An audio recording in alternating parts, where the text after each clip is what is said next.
जय हिंद दोस्तों, स्वागत है आप सभी का डेसिमल जीएस स्टडी में। मेरा नाम है पंकज यादव और ये क्लास है सीडीपी की, यानी बाल विकास एवं शिक्षा शास्त्र की।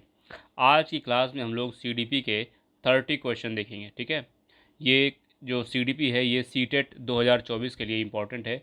2024 में जो सीटेट का एग्ज़ाम है, ठीक है, अभी आप लोग का अभी जून चल रहा है, जुलाई में जो आप लोग का एग्ज़ाम है उसके लिए जो है हम लोग सीटेट की तैयारी कर रहे हैं। तो ये सीडीपी जो सीटेट की तैयारी कर रहे हैं उनके लिए इम्पोर्टेंट है।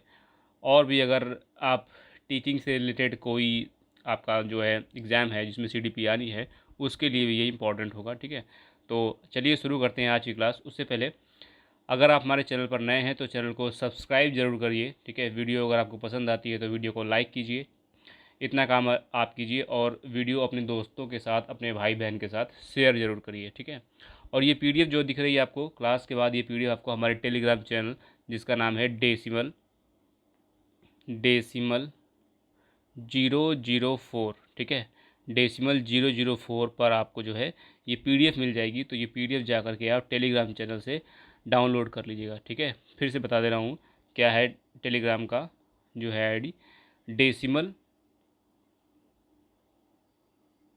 डेसिमल 004। ये टेलीग्राम पर सर्च करेंगे आप तो आपको हमारा टेलीग्राम चैनल मिल जाएगा, उसको जाके ज्वाइन करिए और वहाँ पर ये पीडीएफ पड़ी होगी क्लास के बाद, उसको डाउनलोड कर लीजिए। चलिए देखिए, इस क्लास में हम लोग जो है 30 बहुत ही इंपॉर्टेंट बहुविकल्पी प्रश्न देखेंगे। ठीक है, जो कि सब परीक्षा में सर्वाधिक पूछे जाने वाले क्वेश्चन हैं ये सारे। ठीक है, और यहाँ से अगर आप वीडियो देखेंगे तो आपके 4 से 5 नंबर जो है वो पक्के हो सकते हैं। तो ये वीडियो को पूरा देखिएगा। ठीक है, 30 क्वेश्चन है, जैसे कि सीडीपी में सीटेट में सीडीपी का जो पोर्शन है 30 क्वेश्चन का होता है। तो सीडीपी में 30 क्वेश्चन आते हैं, सीटेट में तो वो पूरे हम लोग एक 30 क्वेश्चन का सेट है। तो एक तरह से आपका प्रैक्टिस सेट है। ठीक है, ये आपका प्रैक्टिस सेट है, आपका मॉक टेस्ट है ये। तो 30 क्वेश्चन है, इन तीनों 30 क्वेश्चन को आप लगाइएगा और कितने आपके 30 में से सही होते हैं वो आप कमेंट बॉक्स में लिखिएगा। चलिए शुरू करते हैं। देखिए, पहला क्वेश्चन आपके सामने है। पहला क्वेश्चन है, अंतः दृष्टि या सूझ द्वारा सीखना सिद्धांत किसने दिया? अंतर्दृष्टि या सूझ द्वारा सीखना सिद्धांत किसने दिया? गुथरी ने, कर्ट लेबिन ने, कोहलर ने, ए बंडूरा ने। क्या होगा इसका राइट आंसर? क्वेश्चन को ध्यान से पढ़िएगा, फिर बताइएगा इसका क्या राइट आंसर है। आपने अगर सीडीपी का जो थ्योरी क्लास नहीं देखी है तो हमारे चैनल पर सीडीपी की थ्योरी क्लास भी पढ़ी है। ठीक है, सीडीपी की थ्योरी क्लास भी पढ़ी है, वो वाली क्लासेस आप देख लीजिए। तो आपकी अगर थ्योरी में कोई गड़बड़ी है तो थ्योरी आपकी अच्छी हो जाएगी। अंतःदृष्टि या सूझ द्वारा सीखना सिद्धांत किसने दिया? गुथरी ने, कर्ट लेविन ने, कोहलर ने, ए बंडूरा ने। इसका राइट आंसर है ऑप्शन सी, कोहलर ने। क्वेश्चन नंबर 2 आपके सामने। देखिए, यहाँ पर कुछ फैक्ट दिए हुए हैं दूसरे क्वेश्चन से पहले। कह रहे हैं कि जो फ्रॉयड है उसने जो है मन की तुलना जो है बर्फ़ के तैरते हुए पहाड़ आइसबर्ग से की है, जिसका 9/10 भाग पानी के अंदर और 1/10 भाग पानी के बाहर रहता है।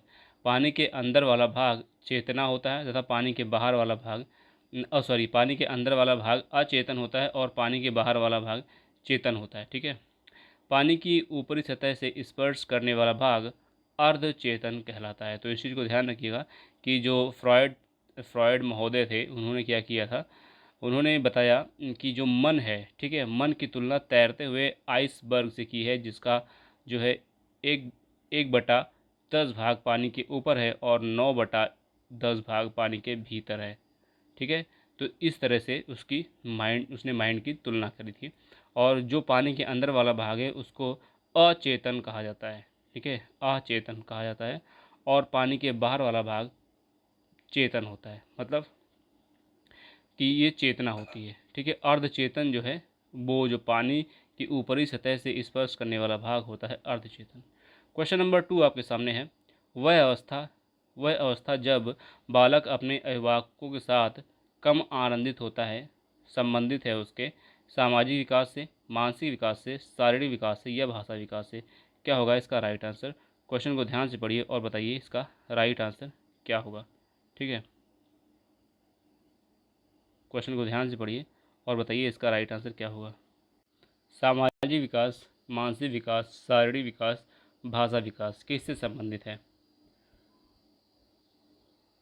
देखिए इसका राइट आंसर है ऑप्शन ए, सामाजिक विकास। जब बच्चे जो होते हैं, बालक अपने अभिभावकों के साथ आनंदित नहीं होते, ठीक है, सॉरी मतलब ये कम आनंदित होते हैं, ठीक है, कम आनंदित होते हैं, तो उस समय उनका सामाजिक विकास से संबंध होता है। क्वेश्चन नंबर 3 है, रोडसा स्याही धब्बा परीक्षण व्यक्तित्व परीक्षण का कौन सा प्रकार है? प्रक्षेपी, अर्ध प्रक्षेपी, अप्रक्षेपी, व्यक्तिगत। क्या होगा इसका राइट आंसर? रोडसा स्याही धब्बा परीक्षण, रोडसा स्याही धब्बा परीक्षण जो है किससे संबंधित है? क्वेश्चन को ध्यान से पढ़िएगा और फिर बताइएगा इसका राइट आंसर क्या है। इसका राइट आंसर है ऑप्शन ए, प्रक्षेपी। क्वेश्चन नंबर 4 है, राष्ट्रीय पाठचर्या की रूपरेखा 2005 में बातचीत की गई है, ज्ञान स्थायी है वह दिया जाता है से ज्ञान विकास होता है और इसकी संरचना की जाती है। बी है शैक्षिक केंद्र से विषय केंद्र होने पर। सी है विद्यार्थी केंद्रित से अध्यापक केंद्रित की ओर। डी है इनमें से कोई नहीं। क्या होगा इसका राइट आंसर? क्वेश्चन नंबर 4 आपके सामने है। देखिए इसका राइट आंसर ऑप्शन ए, ठीक है। ज्ञान क्या है? स्थायी है वह दिया जाता है से ज्ञान का विकास होता है और इसकी संरचना की जाती है। क्वेश्चन नंबर 5 है, चाइल्ड साइकोलॉजी नामक पुस्तक के लेखक कौन है? आर एम गेने, सी एल हल, ए बंडूरा, ई वी हरलॉक। क्या होगा इसका राइट आंसर? क्वेश्चन नंबर 5 है आपके सामने, ठीक है। क्वेश्चन नंबर 5 है और इसका राइट आंसर क्या है? देखिए वीडियो को 5 सेकंड के लिए पॉज कर लिया करिए, 5 सेकंड के लिए रोक लिया करिए और फिर इसका राइट आंसर बताइए करिए। इसका राइट आंसर है ऑप्शन डी, ठीक है, ई वी हरलॉक, ठीक है। क्वेश्चन नंबर 6 है, निःशुल्क और अनिवार्य बाल शिक्षा का अधिकार अधिनियम लागू होने की तिथि क्या है? 1 अप्रैल 2011, 1 अप्रैल 2010, 1 अप्रैल 2008, इनमें से कोई नहीं। क्या होगा इसका राइट आंसर? निःशुल्क और अनिवार्य बाल शिक्षा का अधिकार अधिनियम लागू होने की तिथि है, तो इसका राइट आंसर है ऑप्शन बी, 1 अप्रैल 2010। नर्सरी कक्षा से शुरुआत करने के लिए कौन सी विषय वस्तु सबसे अच्छी है? मेरा पड़ोस, मेरा परिवार, मेरा विद्यालय, मेरा प्रिय मित्र। क्या होगा इसका राइट आंसर? इसका राइट आंसर होगा मेरा परिवार। क्वेश्चन नंबर 8 है, विद्यालय से विद्यार्थी के भाग जाने का कारण क्या है? विद्यार्थियों को दंड नहीं देना। बी है समस्या के प्रति शिक्षक की निर्दय अभिवृत्ति। सी है कक्षा शिक्षण में रुचि का अभाव। डी है विद्यार्थियों में अध्ययन में रुचि का अभाव। क्या होगा इसका राइट आंसर? देखिए इसका राइट आंसर है ऑप्शन बी, समस्या के प्रति शिक्षकों की निर्दय अभिवृत्ति। क्वेश्चन नंबर जो है 9 है, उससे पहले आपके पास यहाँ पर कुछ फैक्ट दिए हुए हैं। देखिए कह रहे हैं कि विद्यार्थियों द्वारा विद्यालय से भागने की प्रवृत्ति के मुख्य कारण निम्नवत हैं। पहला है छात्रों की समस्याओं के प्रति शिक्षकों की असंवेदनशील रवैया, ठीक है। दूसरा है विद्यालय के वातावरण की अप्रजातांत्रिक स्वरूप। तीसरा है छात्रों में सुरक्षा की भावना का अभाव। चौथा है शिक्षण कार्य का सुचारू रूप से चलना, ठीक है। तो ये सारी चीज़ें आप जो है ध्यान रखिएगा, ठीक है। क्वेश्चन नंबर आपके सामने 9 है, पियाजे के अनुसार निम्नलिखित में से कौन सी अवस्था में बच्चा अमूर्त संकल्पनाओं के विषय में तार्किक चिंतन करना आरंभ करता है? पहला है संवेदी प्रेरक अवस्था। बी है पूर्व संक्रियात्मक अवस्था। सी है मूर्त संक्रियात्मक अवस्था। डी है औपचारिक संक्रियात्मक अवस्था। क्या होगा इसका राइट आंसर? देखिए संवेदी प्रेरक अवस्था जन्म से 2 वर्ष, पूर्व संक्रियात्मक अवस्था 2 से 7 वर्ष, और सी है मूर्त संक्रियात्मक अवस्था 7 से 11 वर्ष। डी है औपचारिक संक्रियात्मक अवस्था 12 वर्ष से ऊपर, 12 वर्ष से ऊपर। क्या होगा इसका राइट आंसर? तार्किक चिंतन आरंभ करता है, ठीक है। क्वेश्चन को ध्यान से पढ़िए, पियाजे के अनुसार निम्नलिखित में से कौन सी अवस्था में बच्चा अमूर्त संकल्पनाओं के विषय में तार्किक चिंतन करना आरंभ करता है? क्वेश्चन नंबर 9 है। देखिए इसका राइट आंसर है 9 का डी, औपचारिक संक्रियात्मक अवस्था 12 वर्ष एवं ऊपर से। क्वेश्चन नंबर 10 है, शिशु का अधिकांश व्यवहार आधारित होता है नैतिकता पर, वास्तविकता पर, मूल प्रवृत्ति पर ध्यान। क्या होगा इसका राइट आंसर? क्वेश्चन नंबर 10 आपके सामने है। देखिए इसका राइट आंसर है ऑप्शन सी, मूल प्रवृत्ति पर। क्वेश्चन नंबर 11 है, स्किनर किस देश के वैज्ञानिक थे? इंग्लैंड के, इटली के, जापान के, अमेरिका के? स्किनर किस देश के वैज्ञानिक थे? क्या होगा इसका राइट आंसर? क्वेश्चन नंबर 11, इसका राइट आंसर है ऑप्शन डी, अमेरिका के। क्वेश्चन नंबर 12, एक प्रभावी शिक्षक वह है जो कर सकता है, क्या कर सकता है?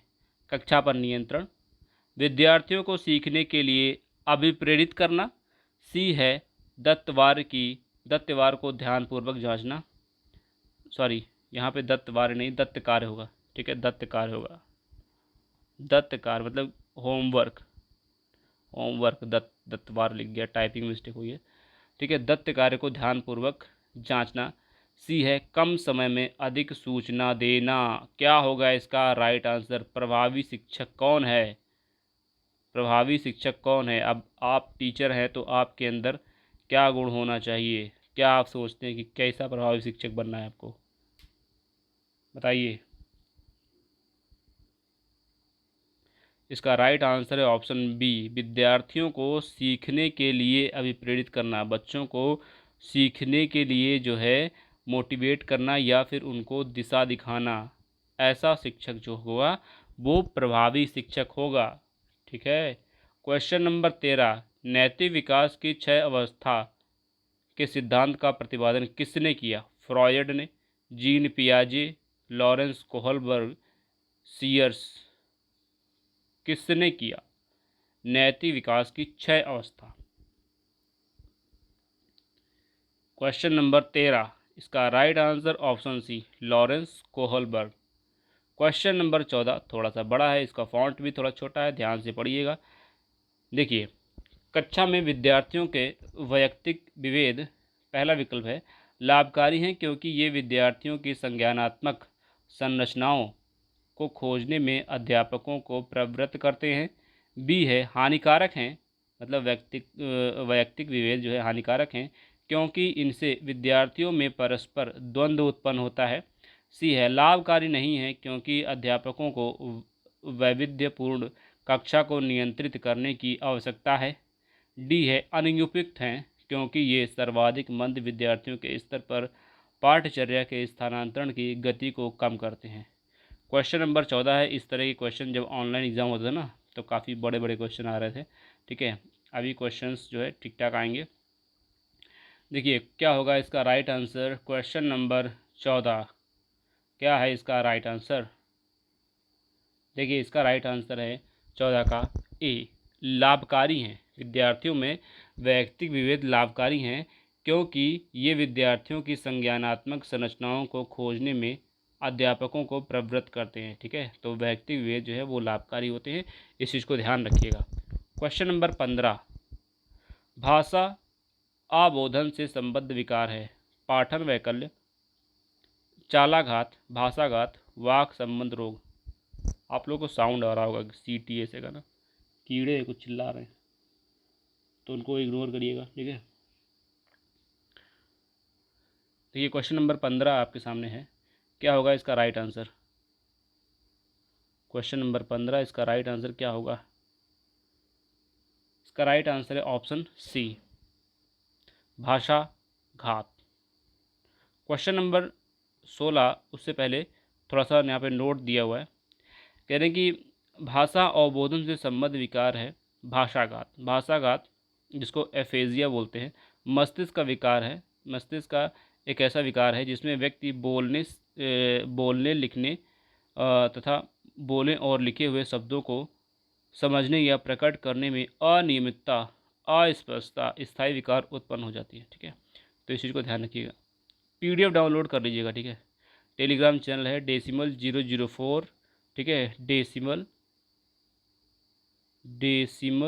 004, डेसिमल लिखिएगा आगे 004 लगाइएगा तो आपको हमारा टेलीग्राम चैनल मिलेगा, उसको जो है ज्वाइन कर लीजिएगा और ये PDF वहाँ से डाउनलोड कर लीजिएगा। और जब भी आपको रिवीजन करना हो तो क्वेश्चन रहेंगे, आप वीडियो चला करके एक बार जो है आंसर देख सकते हैं।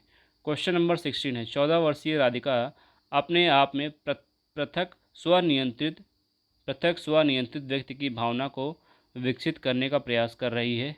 ये विकसित कर रही है। परिपक्वता, बी है किशोरावस्थात्मक अक्खड़पन, सी है नियमों के प्रति घृणा, डी है स्वायत्तता। क्या होगा इसका राइट आंसर? क्वेश्चन नंबर 16, इसका राइट आंसर है ऑप्शन डी, स्वायत्तता। स्वायत्तता का अर्थ है स्वराज्य, स्वतत्व अधिकार, स्वयं शासन। अतः राधिका जो है आत्मनिर्भर तथा स्वयं अपने निर्णय लेने की भावना विकसित करती है। क्वेश्चन नंबर आपके सामने है 17, निम्नलिखित में से कौन सा तत्व कक्षा में अधिगम हेतु सहायक होता है? कक्षा में अधिगम हेतु सहायक होता है। पहला विकल्प है अध्यापकों द्वारा बच्चों की स्वायत्तता को बढ़ावा या सहायता देना। बी है समानता बनाए रखने के लिए किसी एक अनुदेश पद्धति पर टिके रहना। सी है कालांश की अवधि का 40 मिनट से 50 मिनट तक बढ़ा देना। ठीक है, बच्चों को अधिगम हेतु प्रेरित करने के लिए परीक्षणों की संख्या को बढ़ा देना। परीक्षणों की संख्या को बढ़ा देना। क्या होगा 17 नंबर का राइट आंसर? देखिए, इसका राइट आंसर है ऑप्शन ए, अध्यापकों द्वारा बच्चों की स्वायत्तता को बढ़ाना व सहायता देना। क्वेश्चन नंबर 18, एक शैक्षिक वर्ष में पहली से 5वीं कक्षा के लिए न्यूनतम कार्य दिवस है। पहली से 5वीं कक्षा के लिए 120, 200, 210, 205। क्या होगा इसका राइट आंसर? क्वेश्चन को ध्यान से पढ़ के कार्य दिवस का जो है बताइए कितना कार्य दिवस होगा। इसका राइट आंसर है ऑप्शन बी, 200। क्वेश्चन नंबर 19, संविधान की किस धारा के अंतर्गत 14 वर्ष तक की आयु के बच्चों को मुफ्त एवं अनिवार्य शिक्षा प्रदान करने का प्रावधान किया गया है? 42, 51, 40, 45। क्या होगा इसका राइट आंसर? संविधान की किस धारा के अंतर्गत 14 वर्ष तक की आयु के बच्चों को मुफ्त एवं अनिवार्य शिक्षा प्रदान करने का प्रावधान दिया गया है? इसका राइट आंसर है ऑप्शन डी, 45। ठीक है, 45 है। और देखिए, ये आर्टिकल 45 जो है वो आता है आपका डीपीएसपी में। ठीक है, और आर्टिकल 21A आएगा। ठीक है, फंडामेंटल राइट में। किस में आएगा? मूल अधिकार में। तो ये कन्फ्यूजन मत रखना कि 45 में भी है, 21 में भी है, 21A में भी है। ठीक है, 45 में भी दिया है, 21A में भी दिया है। तो 21A में जो दिया है वो फंडामेंटल राइट है, वो मतलब वो तो देना ही पड़ेगा, क्योंकि पहले 45 में था, तो 45 से फिर फंडामेंटल राइट में है। मतलब डीपीएसपी की चीज़ें अगर स्टेट चाहता है तो वो आपको फंडामेंटल राइट में मिल सकती है। तो पहले डीपीएसपी में था तो उठा के इसको फंडामेंटल राइट बना दिया गया है। इस चीज़ को ध्यान रखिएगा, कन्फ्यूज मत होना कि ये 2 जगह दिया हुआ है। ठीक है, क्वेश्चन नंबर 20 है, मानसिक वृद्धि एवं विकास निम्न में से किस कारक द्वारा नियंत्रित हैं? पहला है केवल पर्यावरण कारक, बी है अनुवांशिकता, सी है अनुवांशिकता एवं पर्यावरण कारक, डी है इनमें से कोई नहीं। क्या होगा 20 का राइट आंसर? क्वेश्चन नंबर 20 का राइट आंसर। वीडियो को 5 सेकंड के लिए पॉज किया करिए। ठीक है, और आप लोग जो है वीडियो को पूरा देखा करिए। अगर आप देख रहे हैं क्वेश्चन ध्यान से तो वीडियो को पूरा देखा करिए, और चैनल पर जाकर ढूंढ के, मतलब प्लेलिस्ट में पड़ी हुई हैं। और एक चीज़ बता दूं कि अगर 2023 के लिए, ठीक है, 2023 के लिए अगर सीडीपी पड़ी है वीडियो ना, तो उसको भी देख सकते हैं। ठीक है, क्योंकि सीडीपी थोड़ी बदलती है, करंट अफेयर थोड़ी है। तो सीडीपी की आप पुरानी वीडियो भी देख सकते हैं, तो उससे कोई नुकसान नहीं होगा आपका। ठीक है, सीडीपी की पुरानी वीडियो भी अगर आप देखेंगे तो नुकसान नहीं होगा, क्योंकि करंट अफेयर तो है नहीं ना कि करंट अफेयर है बदल रहा है, स्टैटिक पोर्शन है। तो पुरानी वीडियो भी अगर आपको रिकमेंड होती है तो वो देखिए। ठीक है, देखिए 20 का राइट आंसर है ऑप्शन सी, अनुवांशिकता एवं पर्यावरण कारक। क्वेश्चन नंबर आपके सामने है बाल विकास एवं शिक्षण शास्त्र का 21 क्वेश्चन। ठीक है, बाल विकास एवं शिक्षण शास्त्र चल रहा है। कुछ लोग भूल गए होंगे कौन से सब्जेक्ट की क्लास चल रही है, इसलिए मैंने नाम बोल दिया। देखिए 21 नंबर है, भय, क्रोध, प्रेम तथा पीड़ा नामक 4 मुख्य संवेग शिशु में 2 वर्ष तक विकसित हो जाते हैं, प्रथम वर्ष तक विकसित हो जाते हैं, 4 वर्ष तक विकसित हो जाते हैं, 6 वर्ष तक विकसित हो जाते हैं। कब तक विकसित हो जाते हैं? ये जो हैं 4 प्रमुख संवेग होते हैं। भय होता है, क्रोध होता है, प्रेम होता है, पीड़ा अगर पूछा जाए 4 मुख्य संवेग कौन कौन से हैं, तो इन संवेगों का नाम ध्यान रखिएगा मेरे मित्रों। देखिए 21 का राइट आंसर ऑप्शन ए, 2 वर्ष तक, ठीक है, 2 वर्ष तक। तो क्वेश्चन नंबर 22, पुनरावृत्ति का सिद्धांत किस प्रसिद्ध मनोवैज्ञानिक से संबंधित है? फ्रॉयड से, थर्स्टन से, स्टैनले हॉल से, स्किनर से? क्या होगा इसका बढ़िया सा राइट आंसर? क्वेश्चन नंबर 22 बताइए। इसका राइट आंसर है ऑप्शन सी, स्टैनले हॉल से। क्वेश्चन नंबर 23 से पहले थोड़ा सा नोट दिया हुआ है, देखिए नोट कह रहे हैं कि फ्रॉयड ने 2 मूल प्रवृत्तियों का वर्णन किया है। पहला है जीवन मूल प्रवृत्ति, ठीक है, दूसरा है मृत्यु मूल प्रवृत्ति, ठीक है। क्वेश्चन नंबर 23, बाल्यावस्था में पाए जाने वाली प्रवृत्ति है जिज्ञासा की प्रबलता, बी है रचनात्मक कार्यों में आनंद लेना, सी है निरुद्देश भ्रमण की प्रवृत्ति, डी है उपरोक्त सभी। बाल्यावस्था में क्या होगा, कौन सी प्रवृत्ति होगी? क्वेश्चन नंबर 23, क्वेश्चन 30 हैं, 23 क्वेश्चन पर पहुंच गए हैं, ठीक है। 7-8 क्वेश्चन बचे हैं, टोटल 7 क्वेश्चन, ये इसको मिला के 8 क्वेश्चन। बताइए क्या होगा इसका राइट आंसर? 23 का राइट आंसर है ऑप्शन डी, उपरोक्त सभी। क्वेश्चन नंबर 24, अचेतन मन का अध्ययन किया जाता है। अचेतन मन का अवलोकन विधि द्वारा, मनोविश्लेषण विधि द्वारा, साक्षात्कार द्वारा, आत्मकथा द्वारा? क्या होगा इसका राइट आंसर? अचेतन मन का अध्ययन किया जाता है।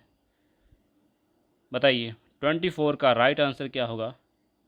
तो 24 का राइट आंसर है ऑप्शन बी, मनोविश्लेषण विधियों द्वारा। क्वेश्चन नंबर 25, निम्न में से किसे व्यक्तित्व की नैतिकता वाली भुजा कहेंगे? उपाह, इड, आत्मा ईगो, इड तथा सुपर ईगो, पराह जिसको सुपर ईगो बोलते हैं? क्या होगा इसका राइट आंसर? इड, ईगो, क्या होगा इसका राइट आंसर? क्वेश्चन नंबर 25, देखिए इसका राइट आंसर है ऑप्शन 25 का राइट आंसर ऑप्शन डी, पराह सुपर ईगो, ठीक है। क्वेश्चन नंबर 26, बुद्धि लब्धि या आईक्यू, ठीक है, आईक्यू की अवधारणा दी गई है स्टर्न के द्वारा, बिने के द्वारा, टर्मन के द्वारा और गैल्टन के द्वारा? किसके द्वारा? बताइए क्या होगा इसका राइट आंसर? क्वेश्चन नंबर 26 का इसका right answer option A, stern के द्वारा। ओके, बुद्धि लब्धि संप्रत्यय विकसित किया किसने? बिने ने, टर्मन ने, रीड ने और कैटेल ने? क्या होगा इसका राइट आंसर? क्वेश्चन नंबर 27 आपकी स्क्रीन पर है, क्या होगा इसका राइट आंसर? देखिए इस 27 का राइट आंसर है ऑप्शन बी, टर्मन ने, ठीक है। क्वेश्चन नंबर 28, मानसिक आयु की अवधारणा को विकसित किया गया अल्फ्रेड बिने द्वारा, विलियम स्टर्न द्वारा, टर्मन द्वारा, फ्रांसिस गाल्टन द्वारा? किसके द्वारा मानसिक आयु की धारणा को विकसित किया गया? किसने किया भैया? 28 का ऑप्शन ए, अल्फ्रेड बिने द्वारा। क्वेश्चन नंबर 29, असामान्य बालकों को अधिकाधिक लाभ पहुंचाने की दृष्टि से उनका खाली स्थान करना चाहिए। शारीरिक जांच, प्रकरण अध्ययन, केस स्टडीज़ को बोलते हैं, बुद्धि परीक्षण, डी है इनमें से कोई नहीं। असामान्य बालकों को अधिकाधिक लाभ पहुंचाने के लिए क्या करें भैया? बताइए। इसका राइट आंसर है ऑप्शन बी, प्रकरण अध्ययन, केस स्टडी। क्वेश्चन नंबर 30, 30वां नंबर क्वेश्चन और आज का लास्ट क्वेश्चन। अगर यहाँ तक आपने वीडियो देखी है तो मैं कह रहा हूँ कि आपने जो है कम से कम 4 से 5 नंबर आपने सीटेट में पक्के कर लिए हैं, ठीक है। 4 से 5 नंबर की बढ़ोतरी आपकी होगी। अगर मैं बता रहा हूँ कि जितनी वीडियो हम लोग अपलोड कर रहे हैं आप देखते जा रहे हैं तो आपके सीटेट में दावे के साथ कह सकता हूँ कि 28-29 नंबर तो आ ही जाएंगे। या फिर अगर आप पुरानी वीडियो भी देख डालेंगे ना जितनी हैं, तो आपके 28, 29, 25 से तो ऊपर आने ही हैं, मतलब 25 से ऊपर आने हैं, लिख के रख लीजिए अगर आपने वीडियो चैनल की जो है देख डाली है सारी। तो देखिए इस क्वेश्चन नंबर 30 है, राष्ट्रीय पाठचर्या 2005 में शिक्षा को बनाया गया है। पेरेंट केंद्रित, प्रबंध केंद्रित, सी है शिक्षक केंद्रित, डी है बाल केंद्रित। क्या होगा इसका राइट आंसर? तो इसका राइट आंसर है ऑप्शन डी। हमेशा ध्यान रखिएगा बाल केंद्रित हुआ, ठीक है। 2005 की पाठचर्या, ठीक है, जो है राष्ट्रीय पाठचर्या 2005 में शिक्षा हमेशा बाल केंद्रित, ये टिक लगा के आना, आपका क्वेश्चन हमेशा ठीक होगा, ठीक है। तो ये थे आपके 30 क्वेश्चन और ये 30वां नंबर क्वेश्चन था। और आज के लिए इतना ही। और चैनल पर नए हैं आप तो चैनल को सब्सक्राइब करें। टेलीग्राम चैनल हमारा Decimal004, फिर से बता रहा हूँ Decimal004 ये है, इसको करेंगे ज्वाइन, आपको यहाँ मिल जाएगी PDF, ठीक है। तो इतना काम करिएगा। चैनल पर नए हैं चैनल को सब्सक्राइब कीजिए, वीडियो को लाइक कीजिए और दोस्तों के साथ शेयर करिए, अपने भाई बहन के साथ शेयर करिए। मिलते हैं नेक्स्ट वीडियो में। Thank you.